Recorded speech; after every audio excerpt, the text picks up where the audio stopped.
आज की वीडियो में हम डिस्कस करने वाले हैं slow PC after Windows update. तो अगर आपके साथ विंडोज़ अपडेट के बाद ऐसे प्रॉब्लम्स हैं तो इस वीडियो को कंप्लीट वॉच करें। तो चलें वीडियो को शुरू करते हैं। सबसे पहले हमने माई कंप्यूटर पर डबल क्लिक करना है और ये सिंपल सा बॉक्स हमारे पास अपीयर होगा। यहाँ पर हमने लेफ़्ट साइड पर फाइंड आउट करना है सी ड्राइव पर क्लिक करेंगे और बॉटम में फाइंड आउट करेंगे विंडोज़। तो इस पर डबल क्लिक करने के बाद यहाँ पर हमने क्या करना है, कीबोर्ड से एस का बटन जो है उसको प्रेस करना है और सॉफ्टवेयर डिस्ट्रीब्यूशन का जो फोल्डर है इसको डबल क्लिक करके ओपन करना है। तो यहाँ पर सिंपल सा काम है, तमाम फाइल जो हैं यहाँ पर हमने सेलेक्ट करनी है, कंट्रोल ए करना है और यहाँ पर डिलीट के बटन पर प्रेस करना है। तो जैसे ही हम इसको डिलीट कर देंगे तो हमारे पास कुछ इस तरह का डायलॉग बॉक्स होगा। आपने स्किप करना है, स्किप करने के बाद फिर आपने चेक के बटन पर क्लिक करके स्किप करना है और इस बॉक्स को क्लोज करना है। तो आपका जो प्रॉब्लम है वो सॉल्व हो जाएगा।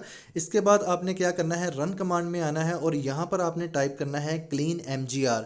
तो जैसे ही आप क्लीन mgr यहाँ पर टाइप करेंगे और ओके के बटन पर क्लिक करेंगे तो सिंपल सा बॉक्स हमारे पास अपीयर होगा। यहाँ पर अगर हम मोर के बटन पर क्लिक करें तो CDE ड्राइव जितनी भी ड्राइव्स होंगी यहाँ पर अवेलेबल होंगी। हम सी ड्राइव को सिलेक्ट करके ओके करेंगे तो यहाँ पर जो हमारे पास प्रोसेसिंग है वो कंटिन्यू हो जाएगी। जैसे ही ये कंटिन्यू होगी तो इस बॉक्स में हमने क्या करना है, जितने भी चेक्स हैं या अनटिक हैं इनको हमने चेक्स करना है, यानी कि सभी के ऊपर हमने गुड के निशान पर क्लिक करना है। तो गुड करना है, ओके करना है और यहाँ पर क्या करना है, सिंपल डिलीट करना है। तो जैसे ही डिलीट फाइल करेंगे तो हमारी जितनी भी फाइल्स हैं जो कि टेम्परेरी फाइल्स हैं और जितनी भी जंक्स फाइल हैं वो रिमूव हो जाएंगी और हमारे पीसी की जो स्पीड है वो काफ़ी बेहतर हो जाएगी एज़ कम्पेयर टू प्रीवियस। तो इसके बाद हमने सिंपल सा काम करना है, टास्क बार पर आना है। तो जैसे ही हम टास्क बार पर आएंगे यहाँ पर हमने राइट क्लिक करना है, टास्क मैनेजर पर अप्लाई करना है। तो ये सिंपल सा बॉक्स हमारे पास ओपन हो जाएगा। यहाँ पर हमने क्या करना है, स्टार्टअप के टैब पर क्लिक करना है। यहाँ पर आपने क्या करना है, जितने भी आपके ऐसे ऐप्स हैं जो कि अनवांटेड हैं, जो आपको नहीं चाहिए या आप यूज़ नहीं करते, यूज़लेस हैं, उनको आपने डिसेबल करते जाना है। तो जिस तरह ही आप इसको डिसेबल करते जाएंगे आपके जो पीसी की परफॉर्मेंस है वो काफ़ी इम्प्रूव होती जाएगी। तो आपने इनको डिसेबल करना है। तो इसके बाद आपने क्या करना है, जब इनको आप डिसेबल कर लेंगे तो जैसे ही आप इनको डिसेबल कर लेंगे आपने यहाँ पर फाइंड आउट करना है कि कुछ ऐसे भी हमारे पास टैब्स हैं या ऐसी इन्फॉर्मेशन है जो कि जैसे कि विंडोज़ डिफेंडर है, इसको हमने डिसेबल नहीं करना। तो ये आपके जहन में रहे कि आपने इनको डिसेबल नहीं करना।